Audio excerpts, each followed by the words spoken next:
دوستو آج کی ویڈیو ہے اقوالی ذریعے 3 کام کسی کے دل میں آپ کی عزت کو بڑھاتے ہیں۔ سلام کرنا، کسی کو جگہ دینا اور اچھے نام سے پکارنا۔ دولت، رتبہ اور اختیار ملنے سے انسان بدلتا نہیں، اس کا اصلی چہرہ سامنے آ جاتا ہے۔ حضرت علی رضی اللہ عنہ کے جو لوگ روی اختیار کرتے کسی کے محتاج نہیں ہوتے۔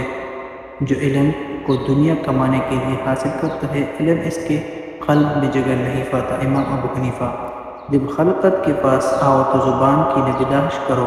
حضرت لقمان علیہ السلام: اللہ تعالیٰ نے اشیاء کی حقیقت کا علم تم سے چھپا لیا ہے، اس لیے کوئی چیز تمہیں اچھے لگے یا نہ لگے اس کے خلاف نہ کہو۔ شیخ عبد القادر جیلانی: بعض اوقات اللہ کا بندے درخواست کو قبول نہ کرنا بندے پر شفقت کی وجہ سے ہوتا ہے۔ شیخ عبد القادر جیلانی: دین کی اصل عقل کی اصل علم اور علم کی اصل صبر ہے، لہذا صبر کا دامن ہاتھ سے کبھی نہ چھوڑو۔ شیخ عبد القادر جیلانی: جس کسی نے مجھے ایک لفظ بھی پڑھایا وہ میرا استاد ہے۔